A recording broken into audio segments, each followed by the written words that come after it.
हिंदूंचे मंदिरे, घरे, जमिनी आज मुस्लिमांच्या ताब्यात गेलेले आहेत.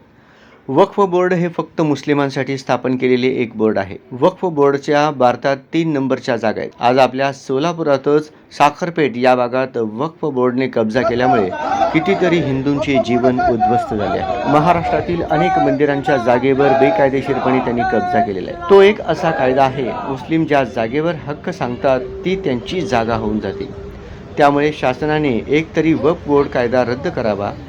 10 कोटींचा निधी वक्फ बोर्डाला देणे म्हणजे हिंदू समाजाच्या जखमेवर मीठ चोळण्यासारखे आहे. तरी वक्फ बोर्डाला दिलेला 10 कोटीचा निधी रद्द करावा, अन्यथा हिंदू महासभा संपूर्ण महाराष्ट्रामध्ये तीव्र आंदोलन करणार आहे, असा इशारा हिंदू महासभेचे शहराध्यक्ष सुधीर बहिरवाडे यांनी दिला. वक्फ बोर्डाला 10 कोटीचा निधी दिलाय, असं वाटायला लागलंय की महाराष्ट्र शासनाने हिंदूला 10 कोटीचा निधी हे 20 दिले, 20 की तुम्ही पिऊन मरा.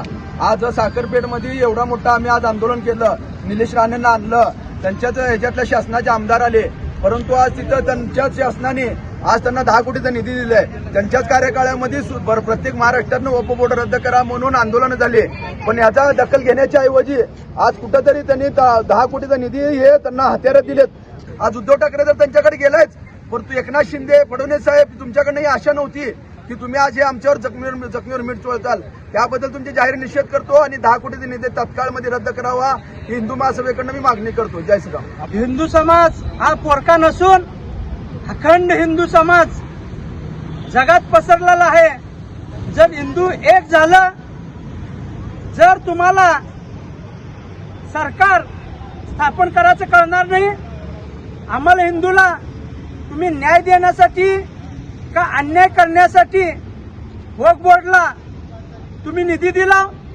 एक तर आमचं आंदोलन चालू आहे, वक्फ बोर्ड कायदा, वक्फ बोर्ड हे रद्द व्हावं यासाठी आम्ही राज्य सरकारला, केंद्र सरकारला निवेदन दिलं. हिंदूंचा देश आहे, कारण ह्या देशाला हिंदुस्थान असं म्हटलेलं आहे. तर सरकारला मी एवढंच सांगू इच्छितो की तुम्ही जो हिंदूंच्या विरोधात जो कटकारस्थान रचत आहात आणि हिंदूंच्या पतनासाठी तुम्ही जे काम करत आहात, सरकारला माझी एवढंच विनंती विचारू इच्छितो की सरकार देशामध्ये गृहयुद्धाची परिस्थिती असताना सरकार हे असे निधी देऊन कुणाला हिंदू जनमानसांना उकसवायचा प्रयत्न करत आहे का? हिंदू जनमानसासोबत मानसिकतेसोबत खेळण्याचा प्रयत्न करत आहे का? व त्यांच्या भावना उपाळून येऊन हे रस्त्यावर जर उतरायची जर वेळ आणत असेल सरकार, तर त्यासाठी सुद्धा सकल हिंदू समाज तयार आहे.